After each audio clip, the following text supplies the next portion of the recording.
1, 2, 3.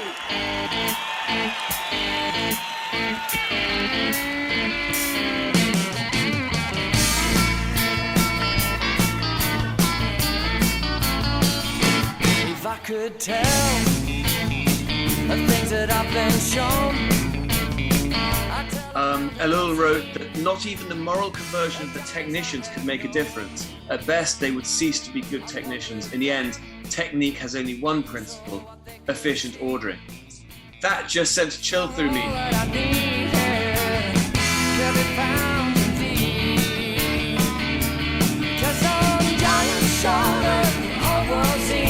A different place in me. All those mighty shoulders I once saw, and how they learned to see. Yes, all those giant shoulders, I know that I have been called to be. And welcome everybody to the Book Distillery. We are the Blue Collar Scholars discussing books that matter. Tonight our very special guest is Dr. Dominic Erdozain, a very dear friend of mine, formerly of King's College London, now visiting scholar at Emory University in Atlanta, from where he joins us this afternoon, in his case, this evening in ours. His first book, The Problem of Pleasure, Sport, Recreation and the Crisis of Victorian Religion, was published in 2010. The Soul of Doubt, The Religious Roots of Unbelief, from Luther to Marx, came out in 2015, Dom? 2016? 2015. Can I leave one more, just while it's interrupting The Dangerous God? Christianity and the Soviet Experiment. Sorry, I interrupted you there. That's a really good book, you know, I really enjoyed that. The strap line is, or the conceit of the book is the demystification of Soviet ideology by Christian faith. So a sort of reverse of Marx's, Opium of the People. Yeah, okay. So, and Dom is currently working on Arming Jesus, God and Guns in America. It's a great privilege to have you, Dom. So, Book Distillery, Blue Collar Scholars, please give them a round of applause. Joining us tonight, Richard in the top right corner, Jeff in the bottom left, who's actually up visiting family in Whitehaven, and Andrew, bottom right, down in Farringdon. Tonight we are studying chapter 19, Unexploded Bombs, from the spring of 1943. For those of you who have not read the book, this chapter essentially captures that one moment at about the Yalta Conference when it looked more certain that the war would be won. And then there's an outpouring of Christian intellectual writing and thought in conferences, books, plays, poetry. And that is what this is. It's essentially a literary survey capturing that moment, and we want to discuss it tonight. Dom has a little bit of knowledge in this, so we're going to be plugging away at him. But boys, I'd love to hear your kind of initial reactions, anything that just jumped out and grabbed you by the throat. Well, there were some interesting books. This book I read when I was supposed to be revising for my Maths A level, The Abolition of Man. You've mentioned that wonderful book by Lewis, which I'm using in my current book because he's got this famous appendix on the illustrations of the Tao, the idea of natural law in all world religions and all world civilizations. It's brilliant. So yeah, Lewis, very good. And The Road to Serfdom you mentioned by Hayek. That's a great book. Yeah, I mean, I disagree with it, but this guy was like an intellectual mentor behind Mrs. Thatcher. And you mentioned Dialectic of Enlightenment. It's a fascinating book by these two revisionary Marxists, cool guys. Yeah. Oh, you didn't mention, I suppose because you're only doing Christian, Arnold Toynbee's Study of History popped out around that time. Oh, and Jean-Paul Sartre, Being and Nothingness, took Paris by storm. Cassera, wonderful manifesto by Cassera, Essay on Man, sort of Kantian revival. Oh, and I thought of another book, Henry, Edmund Husserl's Crisis, which was before he died in 1938, just before the war, very similar agenda, talking about the crisis of Western civilization and what to do next. So, yeah, I was just looking at all the different books from that time, and I like what you said, Henry, that all these different thinkers were bidding. They could see that the post-war settlement was on its way, so everyone's kind of bidding for a place at the table, trying to get their voice in before it's too late. Could I just respond quickly to Richard there? I just wondered, because we've been talking quite a bit here about the pandemic and whether a crisis like a pandemic reveals or creates new ways of thinking, or reveals what's there. I just wondered, with Hayek's Road to Serfdom and also with the Adorno Horkheimer book, the idea of tracing the Holocaust back to the Enlightenment, or comparing the free market to slavery. I wondered if those are examples of bad reasoning or extreme extrapolation from the current crisis. Well, both books are better than that. Even Hayek's better than that, and the Adorno book is really complex. So, yeah, the things you said are simplistic, but the books aren't as simplistic as that. Yeah, but in terms of their feeding into the narrative, in the US after World War II, every dimension of domestic politics is in some way reducible to the Cold War and tyranny. You can damn healthcare by just calling it tyranny or calling it socialist. Yeah. So I just wonder whether these books, okay, sure, they're more complicated than that, but that is their language, serfdom, or the idea of the Enlightenment being somehow totalitarian. Well, everyone's just freaking out about, everyone's beginning to realize that Nazism, communism are kind of horns on the same goat, and so that everyone's looking for an alternative. That's the desperate search. That's what Henry portrays, is that search for a middle way, a post-war settlement that is neither of those things. I love that phrase, by the way, horns on the same goat, but I suppose that would be what I would dispute when you had that example from Lewis later on, where Savage includes both the Nazis and the Marxists. I mean, there are so many different shades of Marxism and so many different shades of socialism. I suppose that's what I was a little bit sensitive to. Yeah, but they weren't talking about Marxist theory. They were talking about the current geopolitical embodiment of Marxism, which was Stalin's USSR. Yeah, well, that's fair enough. But even then, to draw a direct equivalence rather than diagnose them as different sort of systems of thought, I think is something that I was a little bit wary of. But anyway, anyone else want to? It's the case of what was present at the time, I suppose, isn't it? I think sometimes when I've read things like C.S. Lewis or something from the mid-20th century, it's very tempting to approach it and think, oh, but someone wouldn't say it quite that way now, or you can tell that he's kind of wearing his 1940s or 1950s jacket or whatever. But then kind of reading between the lines and picking it out and seeing what the actual point is that he's saying is relevant, I suppose, just in terms of our audience here. I suppose as well, we're sort of seeing both of those systems of thought as comparable threats, aren't we? At that time. So just a summary of the chapter, if that's all right. I loved it. Chapter 19. I thought it was really interesting. Lots of stuff I hadn't come across. I'd not really read any Simone Weil before. She's great. I loved some of the quotes from her. Use of poetry. I like Auden, so it's nice to see some Auden quotes in there. And also, so I've just finished. Dominic just finished my MBA doing business management, and a lot of stuff that came out about kind of rediscovering Aristotle and virtue ethics and the study of character and thinking about the importance of education in rebuilding after the Second World War and stuff like that. A lot of that really chimed with stuff that I've been reading over the last year. So yeah, I think it's actually quite a prescient piece, Henry. And I think it was the point that you made, I think, was really that it's remarkable that there was this kind of outpouring of writing in a similar vein in the space of a year. Obviously very different sort of things that people are saying, but I thought it was a really, really interesting chapter and a nice way to kind of draw a lot of those things together. It's really interesting seeing the whole context of it, and that, as you say, Dom, is it that this context is giving them the impetus to start thinking about things and debating things and tackling these big topics, or is it that it's an opportunity and that they were actually already thinking about these things? They were in that context just sort of considering the way the world works and how nations groups think and discuss the world. Yeah. So and this modern context of right now, post or coming towards post a new world, post-pandemic.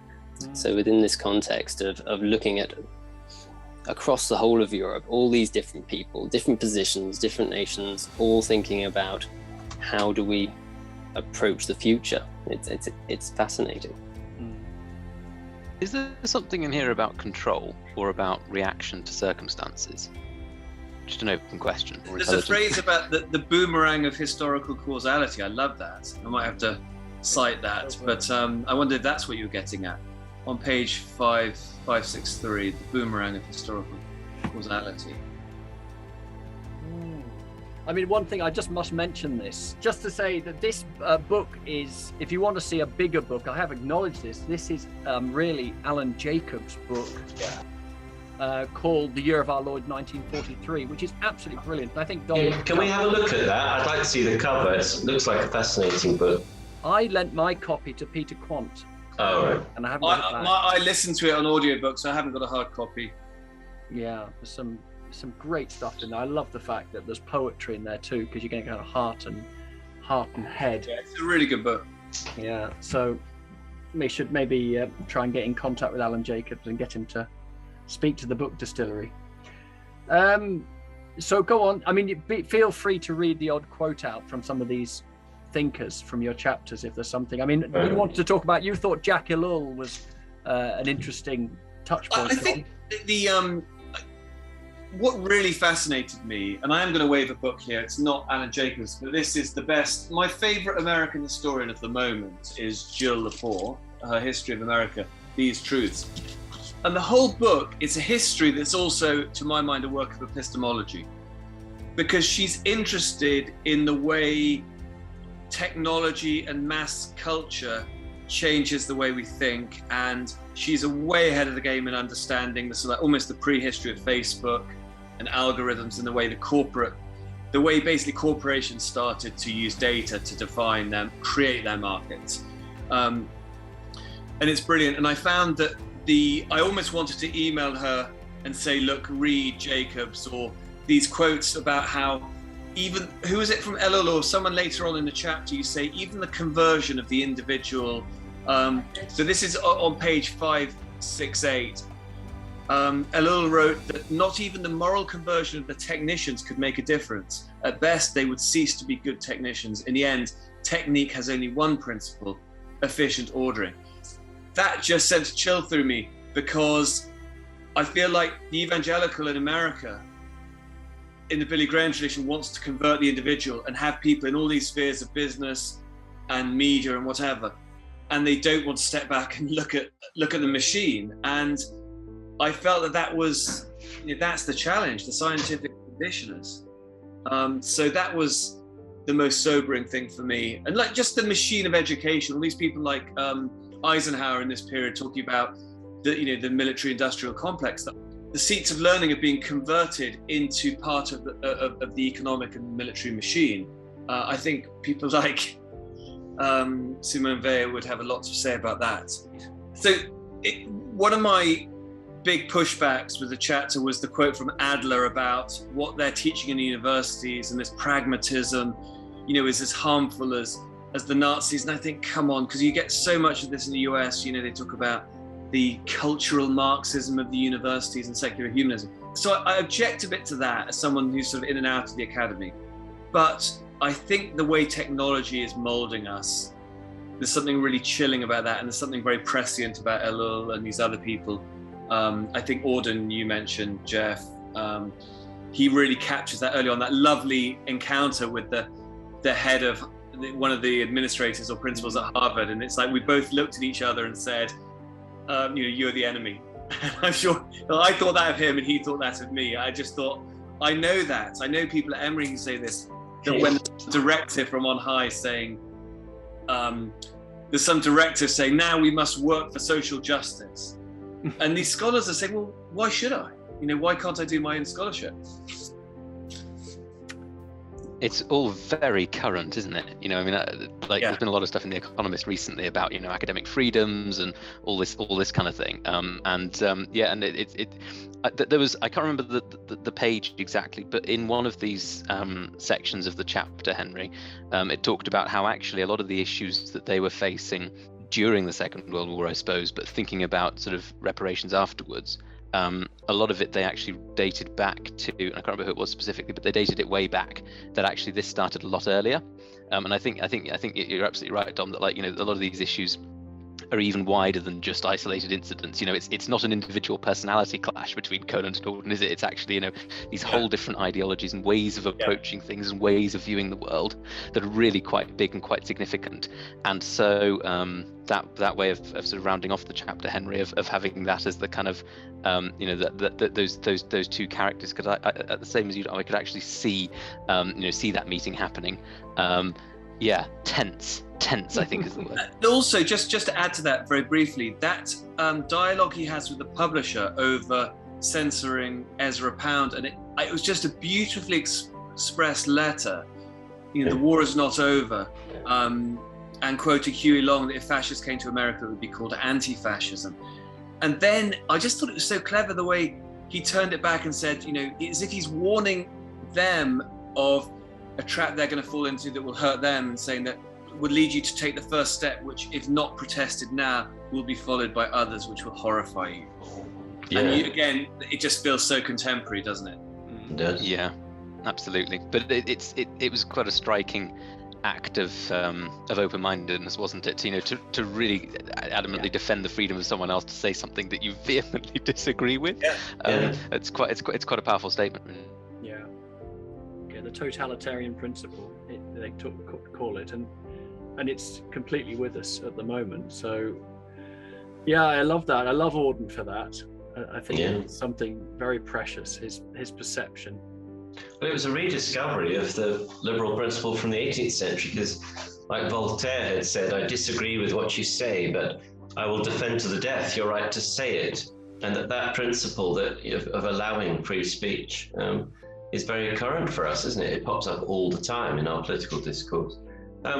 Henry, you'd asked for some quotes about from the literature, from Road to Serfdom, fascinating book. So Hayek thinks he's an Austrian economist, very conservative, because he's looking back to 19th century liberalism in economics and politics, placing a fair model. And what's interesting is he points out, even at the time of the war, this is published during the war, that he says, I use throughout the term liberal in the original 19th century sense, in which it is still current in Britain. Its current American usage is often very nearly the opposite of this. And that's something I've always found in dealing with the Americans, is that the word liberal means the progressive, the Democrats, basically. But for Hayek, as for Thatcher and many others, and for Popper and so many others of their tribe, that for them, liberal means anti-collectivist. It means what we would call right-wing. Mrs. Thatcher's father, who was the great reformer of her politics, he left the Liberal Party in the 20s because they'd gone collectivist. They'd gone the same way as Labour. And he was disgusted because the liberal tradition, in the 19th century was anti-collectivist. So that's why he became a conservative, because the conservatives were still holding out for the liberal way. So Hayek, who's very much an intellectual mentor to Thatcher, he says, liberal has come to mean the advocacy of almost every kind of government control, which indeed is how it's used in the States now. I'm still puzzled why those in the United States who truly believe in liberty should not only have allowed the left to appropriate this almost indispensable term, but should even have assisted by beginning to use it themselves as a term of abuse. He doesn't say abuse, he says opprobrium. He says the true liberal must sometimes make common cause with the conservative. He says the basic principles of liberalism. I hope this is all right, Henry. The basic principles of liberalism, the fundamental principle that in the ordering of our affairs we should make as much use as possible of the spontaneous forces of society and resort as little as possible to coercion.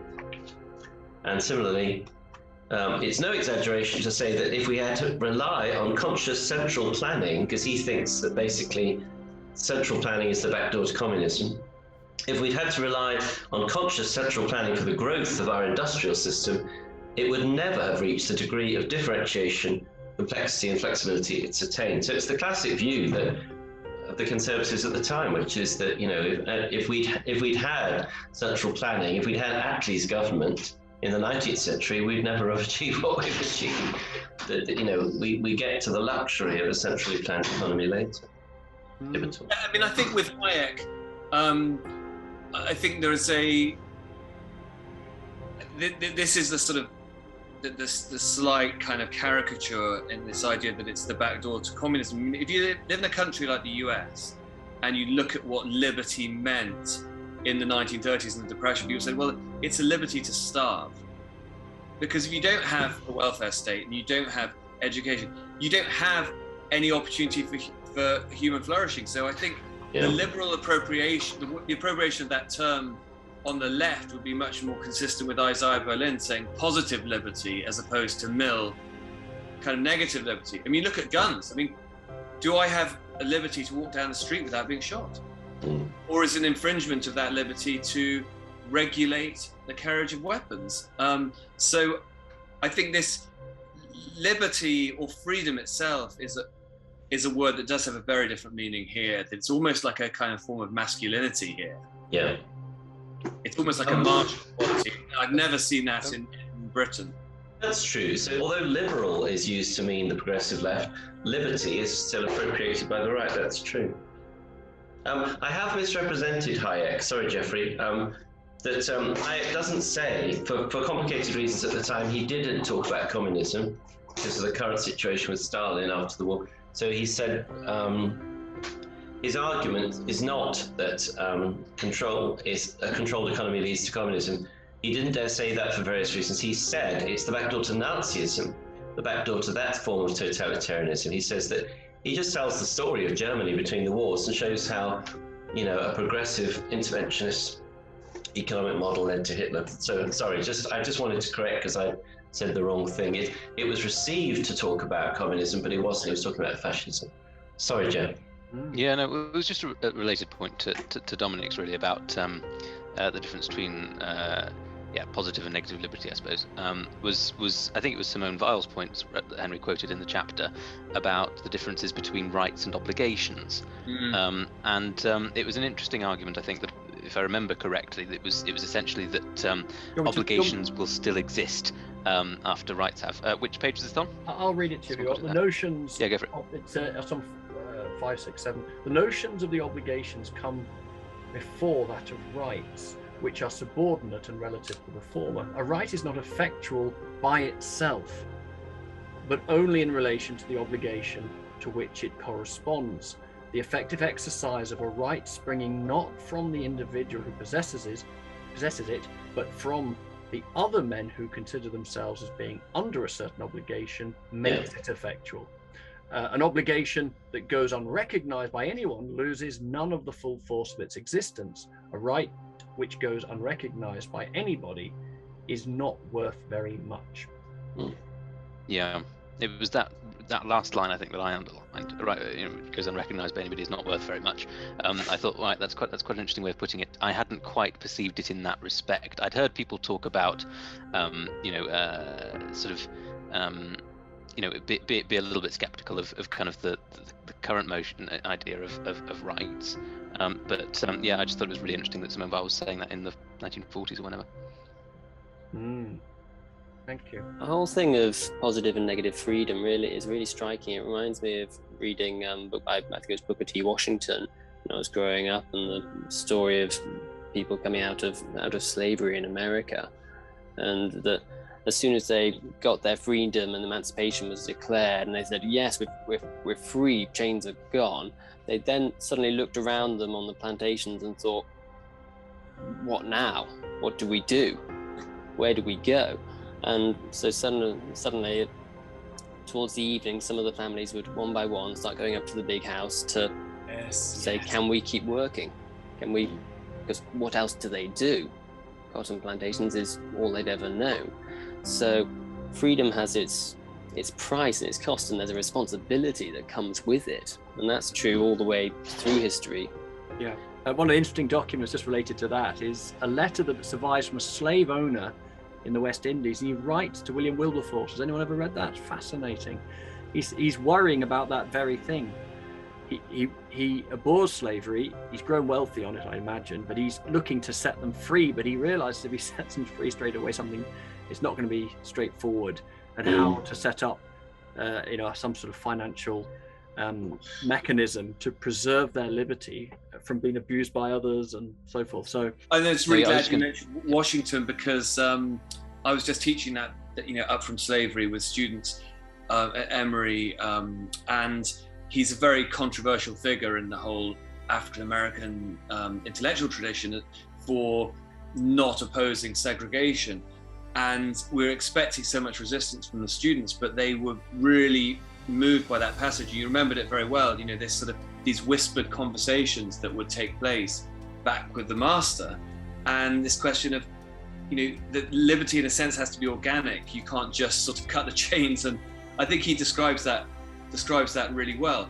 What my only other someone was saying the other day, there needs to be a statue on the West Coast that says duty, so we have liberty on the East Coast and a big one on the other side, duty. But actually, if you read the likes of Jefferson, Locke, Federalist Papers, Madison, they all have a concept of liberty in which duty and obligation are organic, that it's not the same as license. Like what we would see, or what a modern libertarian would see as liberty, they would call license. And Locke just says it's not a freedom to do as you wish, because who would want to live in such a society? So in a sense, I feel like we're relearning the liberal tradition and what was natural to it, but then got forgotten kind of at the late 19th century, perhaps. Yeah. Well, there's a brilliant summary of this, Dominic. I haven't got it with me and I don't want to go away from keyboard right now, but my friend David Koyzis is a Greek-Canadian political philosopher, and his book, Political Visions and Illusions, is selling very well worldwide, especially in the Americas. It's doing very well in South America at the moment. It's sold well in Canada. Have you come across him, Dominic? No, can you just repeat the title? David Koyzis, Koyzis, Greek ancestry. And it's called Political Visions and Illusions. You can get it in very cheap paperback.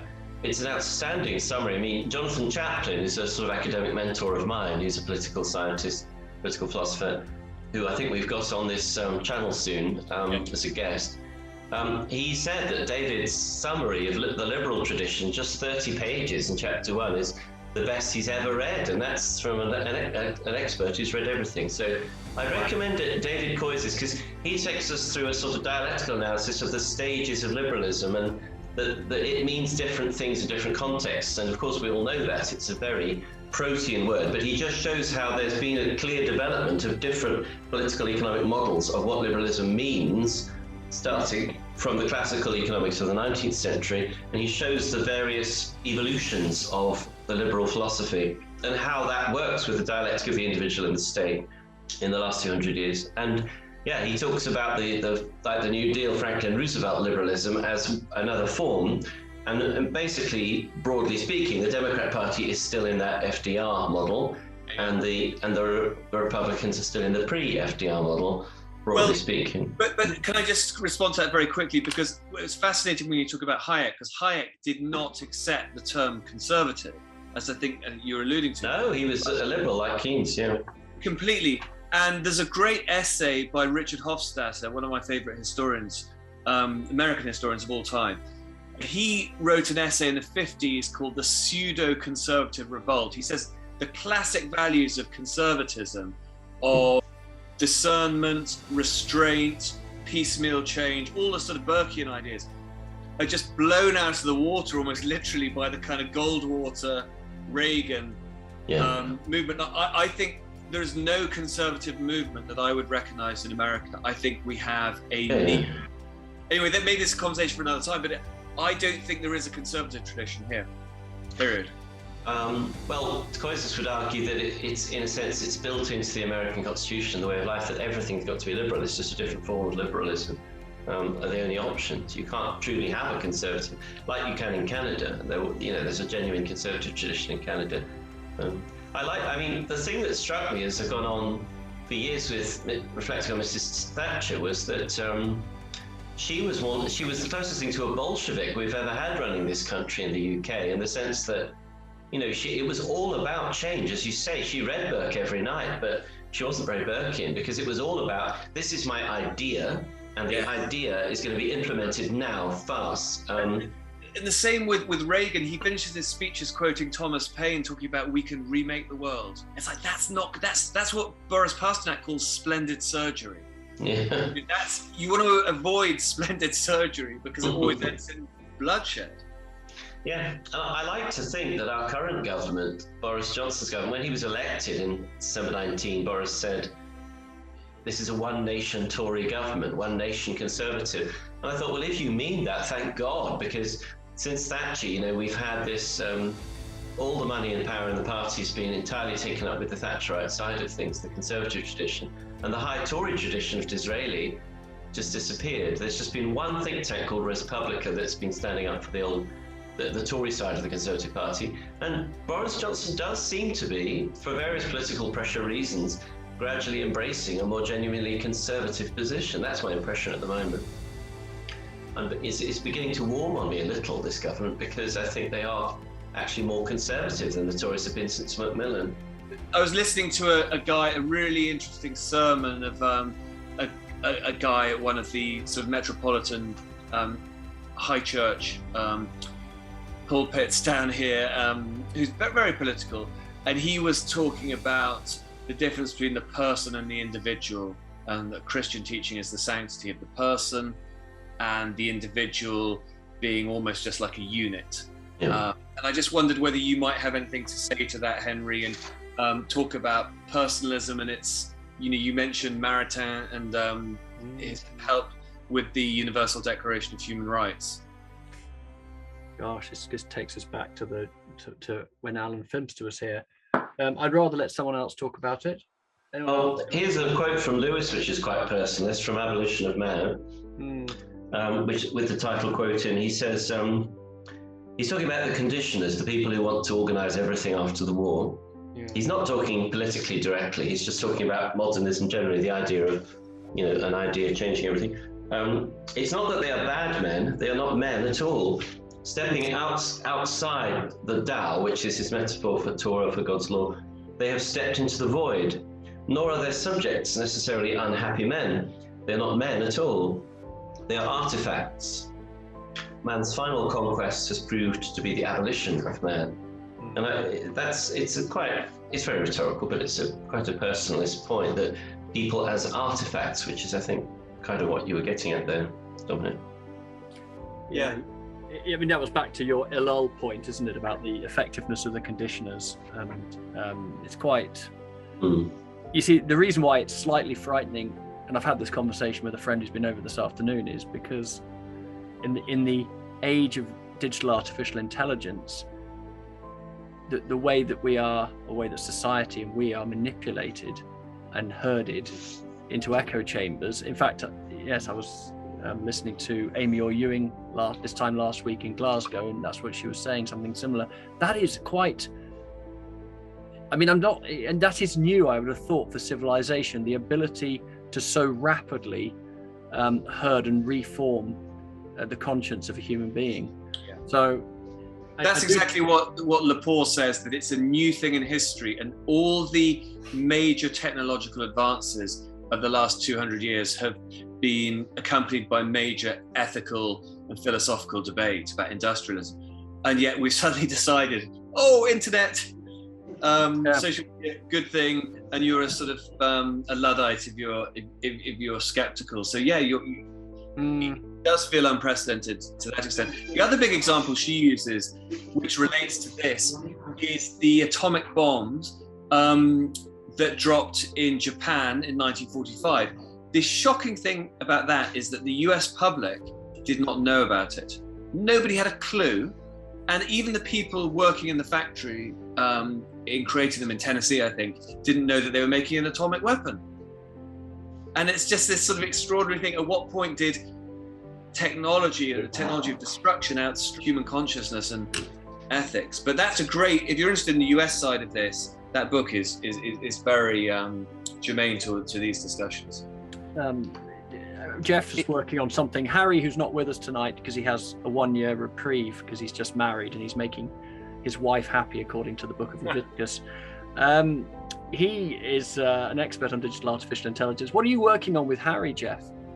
Yeah, well, check with Harry before you put this on YouTube, Henry. But essentially, so Harry had a vision of an algorithm that essentially helps to promote positive conversations online rather than the echo chambers you're talking about there. So what will typically happen is that in a social media conversation, the comment with the most likes or the most angry faces or the most reactions will get promoted to the top because that's the most interesting one that people want to read, and it'll therefore drive more engagement. Whereas in fact what then happens is you end up with really poorly put arguments and just kind of people who are angry and shouting at each other even more loudly.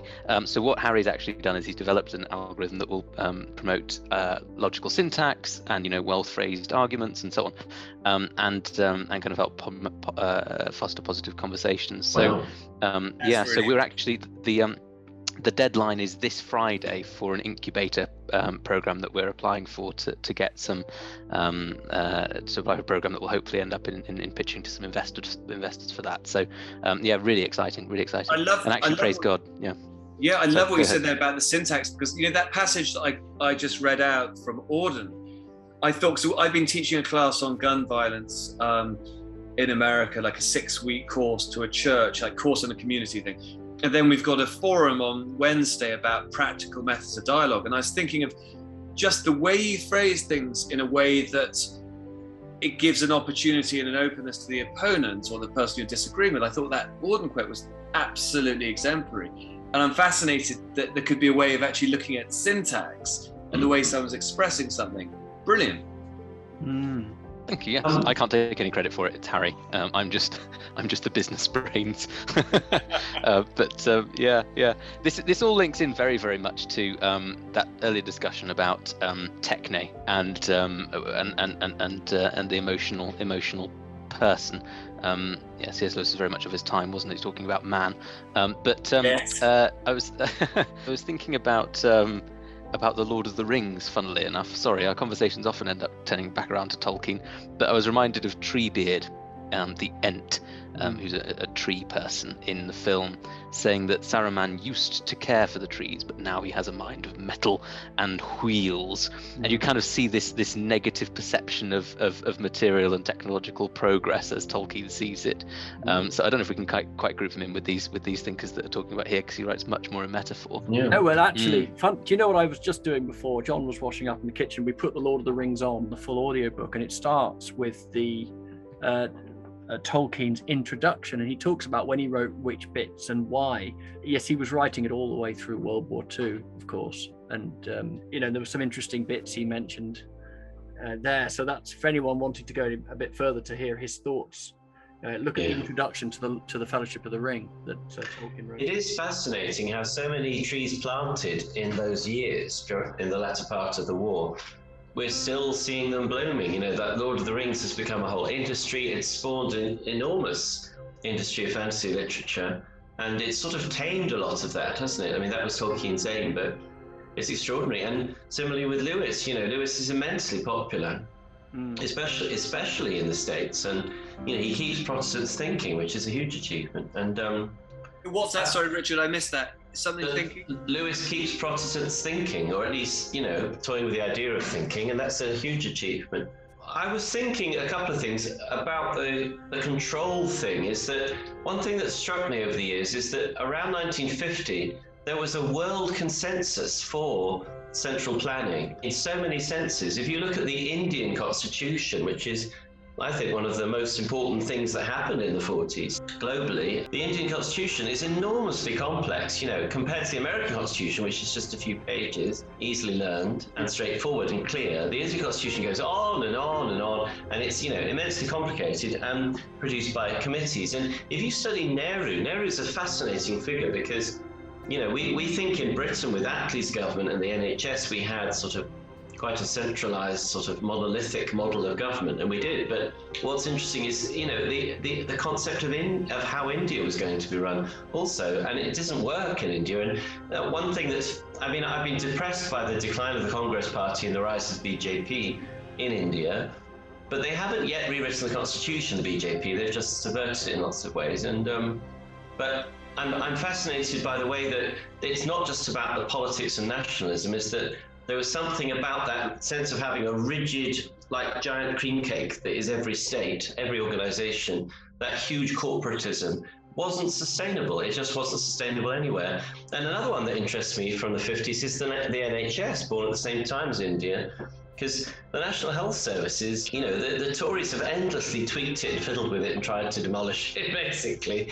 But what's fascinating for me is the way the NHS retains its character. It's still got a very 1950 kind of feel to it, in that it's a huge institution. And just this idea of huge institutions, which, of course we associate with the communist world, but there's an awful lot of them spread around the planet, and they're all children of that time. And I've wondered if, they say that war strengthens the executive, so you tend to have that ratchet effect, like with Franklin Roosevelt being president for 12 years, that you tend to have, wars and kings have always been associated, as Tom Paine quite clearly saw. And I thought there's a sense in which the old monarchical model, the Second World War pushed us into central planning, that's what I'm trying to say, is that there's a sense, but also I have a worry about technologies since the war. I've always had this worry that so many things we owe to the Nazis, like the motorway, they invented the Autobahn, and then it went global. Now, was that just a natural development, or is there something about the concept of huge distances at speed that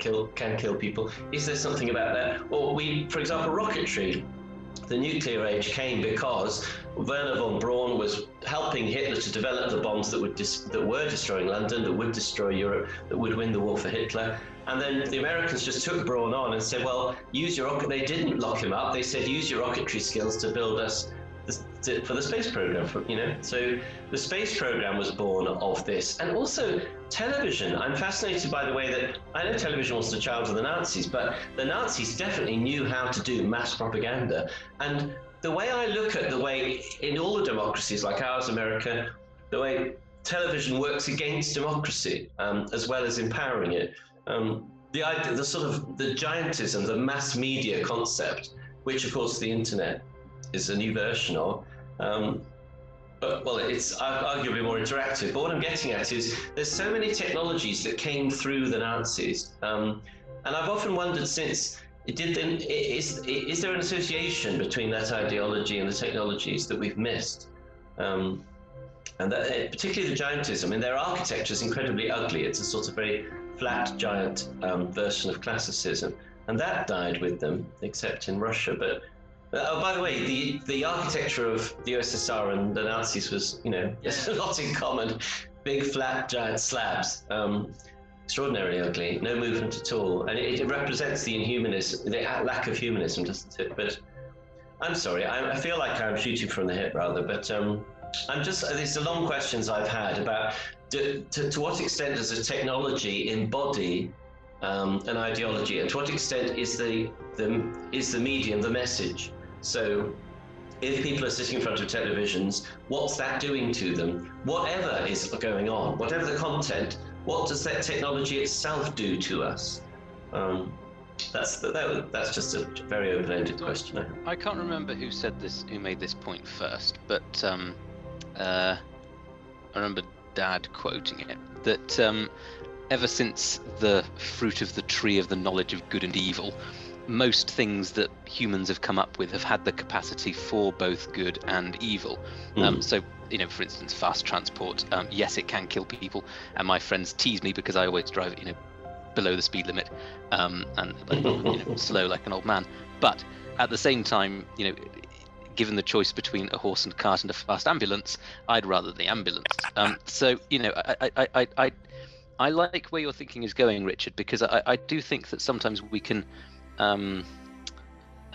miss out the spiritual element in some of these kind of big movements that happen across cultures. And that there is such a thing as possible, writes about the spirit of the age and things like that. And I think sometimes we do need to discern about these things. But it's just an interesting thought, isn't it? And I like where your thinking's going. I worry about the way mass media affects our politics, because if you look at someone like Blair or Boris or Trump, an extreme example, these people work politically because they're good television personalities, and that's not good for democracy. And in my country, I lament the loss, the demolition in the last 40 years starting with Thatcher, of local government, that everything's national in this country, and people in Newcastle are buying the Times, which is written in West London and has nothing to do with them really. And I would long for us to go back to a more subsidiarity, delegated, localized, regionalized model of government. I think that the idea of national government, and combined with television, has this terrible effect of giving everyone the illusion that we're part of a national community all the time, when our lives are so much more complex. Sorry, Dominic, you were trying to speak. No, carry on, that's fine.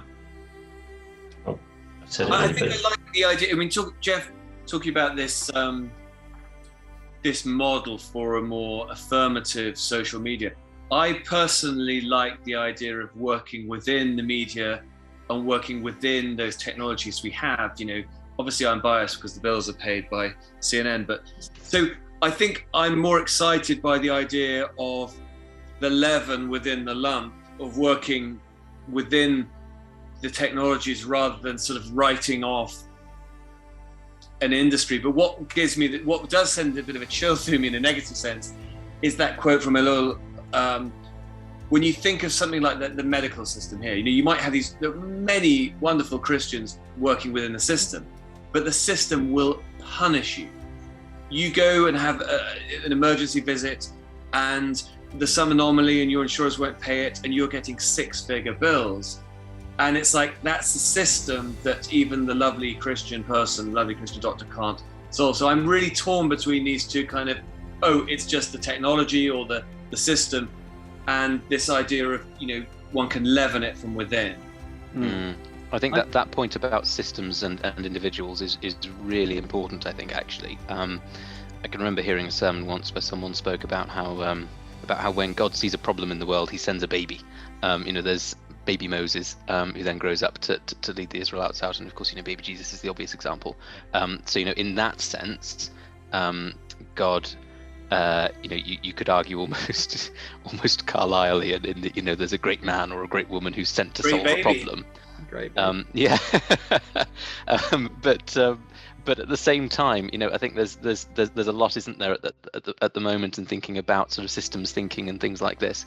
And I think again, it's a bit of both and, isn't it, really? That actually, you can influence a system from within, but at some point you've got to wonder, is this really a system I should be upholding and trying to do something about, or actually at what point should I start operating outside this? And I really struggle with that. Richard's done a personality profile of me in his psychologist work, and thinking outside existing structures is it comes more easily to some than others, but I think it's a really kind of big question and a big challenge, and I guess actually kind of links back into the chapter really well, in terms of Schumann and De Gasperi and Adenauer and people thinking, okay, so this is the current system that we're in at the minute is going to collapse because we're in a war and it's going to end. But what next? Actually, we've got a chance to almost rewrite something here, or to write something new. What do we pick from the old world? What do we pick from the new? How do we try and formulate some kind of system that might promote some kind of positive view of humanity that maintains dignity and respect and rights, while maintaining those obligations as well. That I really struggle with the whole systems person individual thing, because I don't really know what I think about it. Henry's portrait of Buckman and his defense of Buckman, is that the right pronunciation, Henry? Buckman, yeah. I loved your defense of him, because he's easily slandered, as you pointed out, that he seemed to be basically in with the Nazis, but he wasn't. He was trying to convert the Nazis, and he wouldn't have had their ear unless he was friendly with them. So I love that the selfless peacemaking he engaged in, and I was impressed at your portrait of him, Henry, that he seems a forgotten figure in the narrative of that time, because, well, I mean, I'd never heard of him before you wrote about him, to be honest. I'd never heard of him, and he wasn't a book writer, but as you pointed out, he was there brokering incredibly important events. There's another guy from South Africa, David du Plessis, who was he's a wonderful character who was, God's mediator behind an awful lot of church politics in the 20th century. He was a charismatic pioneer. Smith Wigglesworth prophesied over him, and he went on to do extraordinary things. And he was a bit like your bookman. He's a sort of someone who ends up being asked to, run international councils and start things. And Maritain also has that role. And I see these people as prophets. They're people God has raised up. But I like what Jeff said, because we all look at Daniel and how we think, how did Daniel work as a top civil servant in this pagan environment as a Jew? How on earth did he manage that? But he's a wonderful model to us, and I think Bookman's like that. He's someone who's in there doing his best, And I loved what you kept repeatedly saying in this chapter. Sorry, Henry, it might have been the previous chapter, that this guy, was heedless of his reputation. He didn't care, didn't give a fig whether people said, "Oh, well, you're in with the bad guys," because in a sense, in order to be a mediator, you have to be the enemy of both sides. Yeah, that's one of the points that comes up in the last chapter. Right. As well, the nearer to the frontier, because there's a lot about being a homme de frontier. Yeah. The nearer to the frontier you are, the better target you make to both sides. Yeah. Two things. Firstly, so the back to Jeff's point about when you need to step outside the structure or create new institutions. That's the prophetic call. So I think someone called it the Benedict option. When Benedict decides he will go and do something different outside the current structure of the crumbling empire. That's I don't like the Benedict option. It's. I mean, I haven't read it, but it just sounds like a cop out. I'm not referring to the book. I'm right. Sorry. I'm just referring. It's just a lot of right-wing Americans saying we don't like the Republicans anymore, so we'll just opt out and let anything happen. And I just think it's very irresponsible. No, but I think for some people, you see, it's not like a universal calling. It's it's an individual prophetic calling to know what you're called to. The second thing is, remember the great sort of theme in this chapter really is the very, very deep disquiet over like an omnicompetent technocracy having won the war and what that means going forward. Now you've touched on it. Back to the C.S. Lewis, the Tolkien analogy.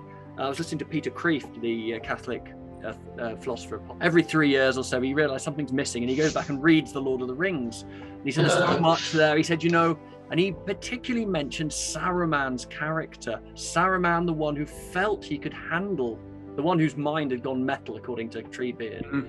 He felt he could deal and treat with this hideous strength, if you like, this technocracy, this power, which of course he couldn't do. So the advent of AI is a quantum shift for all civilization. And the people on the forefront, people like Elon Musk, have said it openly. Nuclear war does not keep him up at night. The advent of a digital artificial intelligence, what do they call it? A super digital event. They have it an event, don't they? That really does worry him. And but we might be in Mars for my 30th birthday. We'll wait and see. Just the Saruman point, if I can, Henry.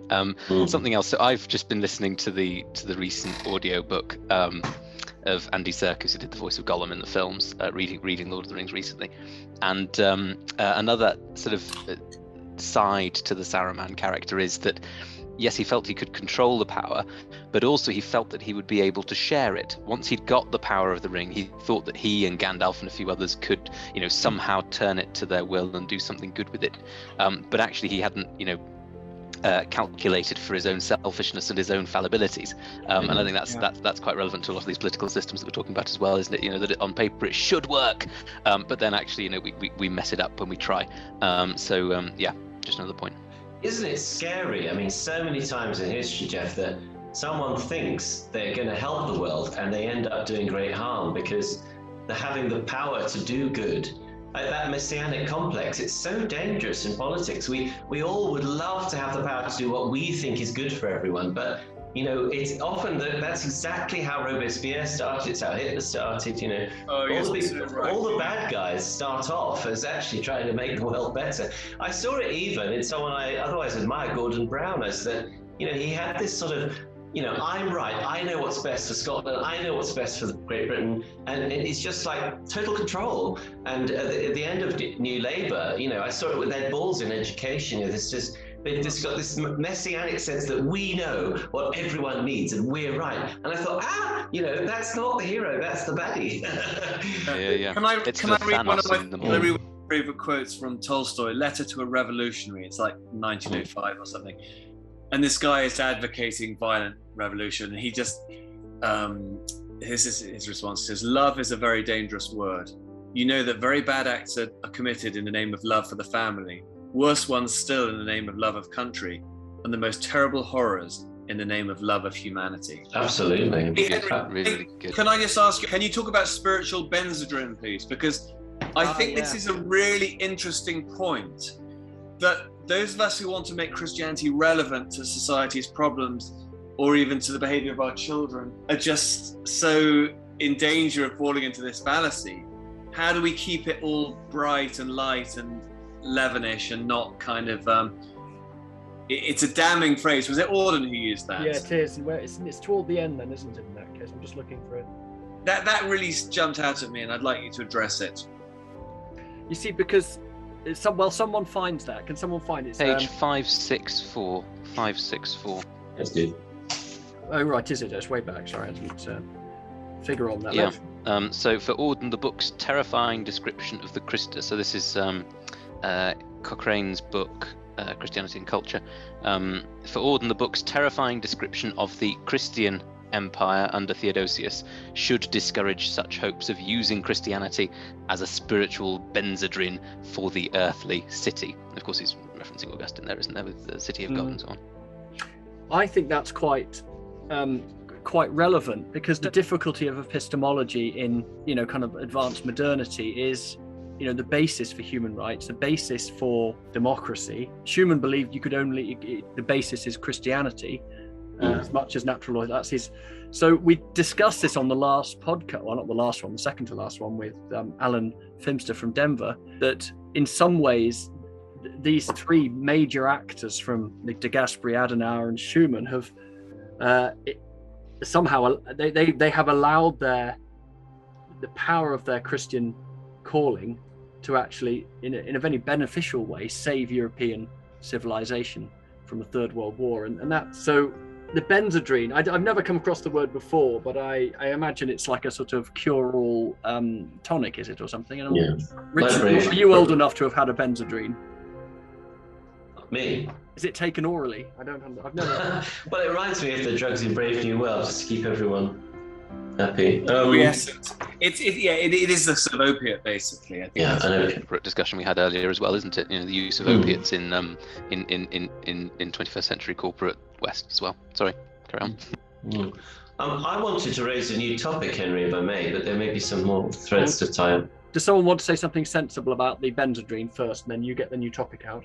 Well, Andrew, I think you have the mic off. I was hoping you'd address it, but how to retain the respect for the person, how to navigate, how to retain a prophetic witness that doesn't form into a kind of new moralism. That's what I found. The Abolition of Man, it did feel like you mentioned, Jeff, that it is very of its time, and it felt to me like a sort of mansplaining, sort of talking down, who are these people to say that one's response to a waterfall, can't be subjective, because of course, really, there is a difference between the sublime and the beautiful. He's sort of so offended by this that there are a few times in that he sort of implies that education is the sort of telling people how to respond to things. There were so many moments in it I just thought, no, this strikes me as a kind of controlling moralism. It felt like a book from the heart of Christendom to me. And I found in your chapter and in Jacobs's book, Simone Weil was just far more appealing to me in terms of her robust critique of Christendom as the home of force. But I mean, that's a bigger issue than the Benzedrine. How do we not recreate Christendom? How do we be influential without recreating Christendom in a form of the Benzedrine?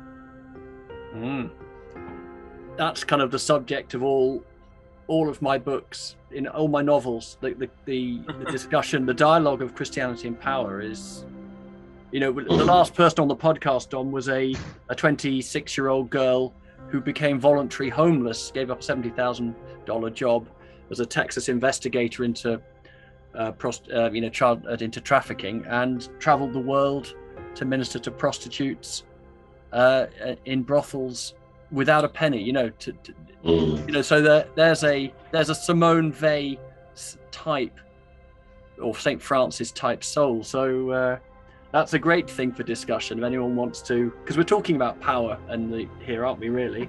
Just on that point, if I may, it was linking back into Elul, I think, as well, was you know, something that it was the quote that you read earlier, Dominic, actually, about at best they would cease to be good technicians if you did the moral conversion of the technicians, you know, if you thought that could make a difference.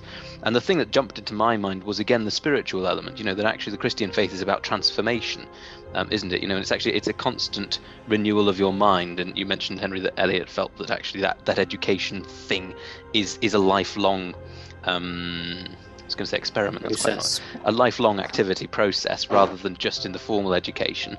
But I think you're right, Dominic, that actually for one person to impose their view of the world on another in the way that you might perceive that to be could be very unhelpful and potentially very dangerous and unhealthy. Whereas actually, you know, in a sense, as you know, the Christian perspective is to remain humble enough and teachable enough to undergo that transformation, but doing so under the inspiration of the Holy Spirit or through a lens that, you know, considers the Scripture as you know, infallible, or something like that. That there's something more permanent than just one's own teacher's way of looking at things. I think, is it the psalmist who says, you know, you've made me more wise than my teachers because I heeded your law, O Lord. And you know, that was something that jumped out to me, was actually that, you know, the spiritual transformation of a person is much more effectual than their forced moral conversion. Yes, there was a really interesting comment about Eliot in the Jacob's book where he says that tradition can't be inherited, it has to be learned all over again, you know, each time. And it's very similar to John Locke saying, you know, ideas that just float on our minds are just opinions, like other people's opinions. It's not knowledge. Yeah, it has to be an internal transformation, not just a sort of appropriation. So, yeah, that's you're sort of growing in a way of thinking and an ethos, and it's becoming part of you, and yes, molding and shaping you as you grow. I'm really glad that the whole discussion of education came up again, because back when Jeff was talking about systems and the whole setup of things and them changing, I wanted to jump in there and raise the question of education, because even just yesterday I was having a good chat with an old friend about education and just the whole setup of education, at least here in the UK nationally. The dynamic of it, the process of it is that a teacher stands there with 30 students and just talks at them. And then there's a little bit of discussion, a bit of bouncing back, but that's just the way it functions. Doesn't quite satisfy me, just in the whole system, because I really benefited growing up from working on a separate system that was individualized, so I had a much more going at my own pace, were able to focus on it and make sure that I knew things and understood things. So jumping even further back in our conversation to the whole question of technology, that's really having a real big impact on education at present. Or even for me at university studying mathematics, I would be going online and watching things on YouTube just to get other voices going around in the discussion of the different topics I was learning. So the whole setup of the system can really function, but at some point, is it going to be worth just saying, you know what, I don't want to be a teacher in this system because I think it isn't functioning to the full extent that a different system that's completely individualized, where the AI is saying, okay, this student is struggling with this question, let's give them more to practice on that. A whole setup that caters to each and every student's individual ability.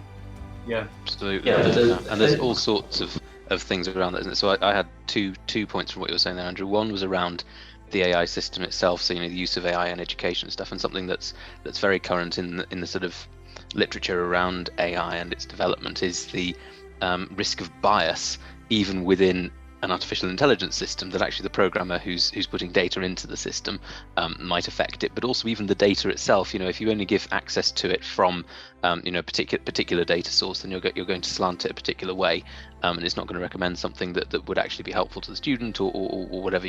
Could miss something. So data by itself is not the answer, and so you're absolutely right there in terms of kind of the human element of education. And then the second thing was something I was going to say before you even said it. So we're on the same page here around, how then do you go about setting up an education system that works? And that's something that I think you can see almost kind of the cogs rattling around in these people's brains in the chapter. I think it's a section that we've already looked at, but that harking back to ancient Greek ideas and setting up kind of those the teaching in a way that looks at putting in moral character rather than just technical excellence or something. There's all these kinds of things, but how do you go about designing something that works to tick all of those boxes? Because ultimately you do still need to have the technical excellence, I suppose, if you want bridges to work and cars to function and all the rest of it, but actually what about those kind of moral decisions that come into it as well? So no, completely with you on that. It is the thing is, in education, there's always someone in control. You're controlled by the person who wrote the curriculum. Well, a couple of things. I talked earlier about encroaching totalitarianism. Well, I hinted at that idea that there's various ways in which we still have the inheritance of that time in massive collectivist projects. And one thing is the national curriculum. When it came in, it was the Conservative government of all people. I said this Thatcher was a Bolshevik. There's a sense, I meant it rhetorically, but she was, reforming us according to her concept. And one of her ministers, Kenneth Baker, brought in the national curriculum in 1988 in this country. And we're still in that phase, the 1988 phase of British education. And at the time, a lot of my Christian friends in Bristol were up in arms. They said, but this is standard for a totalitarian regime. You have a national curriculum when you have a totalitarian government. In a liberal democracy, you shouldn't have a national curriculum. They were actually popping up across the world at the time, but not everywhere. But it is scary. And, the millions of kids are being taught what one office in Westminster says, and the way Ed Balls wants to control the curriculum, the way Michael Gove, again, the messianic model of, I know how to fix education, and millions of children are still suffering under the Gove curriculum. I don't think it was all bad. I'm one of the few British teachers you'll meet who doesn't think Michael Gove's curriculum was all completely awful. I think parts of it were quite good, but what was wrong with it was structural. What was wrong with it was one person thought of it all, or him and his mates, him and his committee. So that's unhealthy. And I worry about the national curriculum. I hope that because I see it's a bit like having compulsory national TV, It's like everyone's learning the same thing, and I covet the fact that we have a private sector and independent and home education, because otherwise everyone's got to go through the same damn cookie cutter. Tom, any other bits you want us to discuss, bits you wanted to point out before you have to go? No, I mean, I really enjoyed it, and I'm really grateful that for this discussion we managed to bring out a lot of the parallels between what we're going through now, different technologies, but similar questions. And I think, despite my quibbles about, the men without chests things, I just don't like the sort of dehumanizing language. Yeah, I see what you're saying. Yes, I'm going to probably look at that again. I mean Lewis, this language he uses that says, they're not bad men, but they're just not really men. I think that we need to have a more affirmative style of dialogue with the secular other, so to speak. But I found this so rich and really enjoyable. And I thought it tied together the themes really well from the Jacobs book as well. Yeah, there's one or two bits, but mostly it's Jacob's genius. Go on, Richard. I'm sorry you're leaving, Dominic, because the thing I've been waiting to talk about was the thing that I thought you'd be interested in. Do you have to go now? Well, my title was The Enlightenment, that this idea that there's such a thing as the Enlightenment needs unpicking. So Henry quoted Dialectic of Enlightenment in the text. He says they concluded that Enlightenment is totalitarianism. Well, they actually say that on page 6, so it's not their conclusion, it's their starting point. But they say Enlightenment is as totalitarian as any systems. They bang on about the Enlightenment, as if we all know what that is. But the thing is, it's not one thing. And this guy, Passer, is great because he's a very different take on what the Enlightenment is. Sorry, Dominic. I think there is unity to it, and I think it's such a dialogue between the Anglophone world and France, and each, the German Enlightenment has a different emphasis, but we're a cluster of ideas, and there is a sense of, I think there's more intellectual humility to the real Enlightenment than the caricature that got sort of pushed in the 19th century. I think there's a concern for universality. I think shared human qualities rather than particularism and the divisiveness of that. And there's a strong critique of religious violence. You know, Voltaire is attacking violent, persecuting religion, not God. I think it's a much more affirmative. It's much more affirmative of faith, and it's got a strong. I mean, it's something that Owen Chadwick says in his book on the secularization of the European mind. And he talks about. He quotes a Catholic bishop at the end of the 17th century talking about life is just an anteroom for death. It's just a preparation for death. And he says it was impossible to talk that way after Voltaire, that Voltaire taught the churches something about creation. So I see that the humanism of the Enlightenment as being very dependent on a Christian understanding of creation. I love Maritain, by the way, in the Jacobs book, talking about Calvinism as a primordial anti-humanism. And I think that the Enlightenment is an anti-Augustinism, not an anti-Christianity. So I'm always in defense of the Enlightenment against the, the flesh cutters. So I just don't, I should read the Adorno Horkheimer book, but I do feel very uncomfortable with this idea that the Enlightenment is leading towards totalitarianism. And maybe Rousseau has a few moments of... he does. Listen, I'd like to thank you all on that high note. Thank you, Dominic, for joining us from Atlanta. Andy, Jeff, Rich. It's been a most rich and entertaining discussion. I hope you've enjoyed it over there in podcast land. Please sign up, and you can get these on audio, of course. If this has interested you, you can pick up the book at the links below. Thanks for giving us your time, and we hope to see you next time, where we have Dr. Philip Babaya. We've got Professor Joshua Horden and Dr. Jonathan Chaplin coming in the next couple of weeks. So that's going to be high-power stuff. So thanks very much, everyone, again. Thanks all. I really enjoyed that. Cheers. Thanks, Tom. Cheers. God bless. Great to meet you, Dominic. Thanks, Bye-bye. Andy. Great to meet you all. Yeah, I enjoyed it. Take care, all. Well done. Bye, Andy. Well done, Andy. Thanks a lot. Oh, great. I get Richard and Henry to myself. That's it.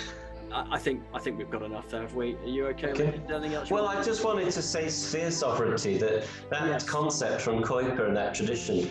We've talked about a lot of issues, and I think Jonathan will bring this up in the podcast he's in a few weeks. But I do think it's an important principle, because like with home education, I see the outcome of parents having total power over children. And and I see that then he's balancing against the state. You know what I mean? And he's balancing against private enterprise, like the ACE is private enterprise basically running the show. Yeah. But home education is also structurally about parent power. So I think sphere sovereignty is a key principle that I think is a really helpful insight from the Kuiperian tradition that is underexplored because it's not yet known, but it's gradually seeding intellectual discourse. Richard Russell and his friends have done a very good job of getting it out there. Half of Richard's protégés have become vicars. The ones that stayed in this country have become vicars, and the ones that went to the States have become academics. Because can I add to that? I'm interested. I remember watching a documentary once talking about how financial institutions, there were sort of checks and balances put in. This is in American finance, about investment banks, composed to savings banks, and he likened it to this. He likened it to a great ship where there were sealed compartments for stability, and bit by bit the compartments were ripped away, and then when there was a flood, all the liquid of the oil, let's say it was an oil ship, would flood to one end and unbalance the ship and pull it over. And the Kuiperian sphere sovereignty been a very obvious way of, because we're talking in this chapter about the omnicompetence of like politics now getting into education, getting into finance, and we see that around us. And so sphere sovereignty, a different sphere, sort of slightly autonomous, or would you say it's not quite the same as the Catholic idea of subsidiarity in Catholic social teaching? But there is a connection. Yeah, keep things to but it stops what I suppose in the Christian kind of conception, the spirit of Antichrist, the mystery of iniquity, the all-encompassing hideous strength of the dark forces taking over every sphere. And I think I'm beginning to see, as I'm beginning to engage with David myself and, finally engage with my roots, as it were. What I picked up 35 years ago when I was a teenager was that now I understand the wider tradition. I do think the Kuiperians have, the Neo-Calvinists, that it is a genuine sort of update on the liberal tradition. I think it's genuinely useful.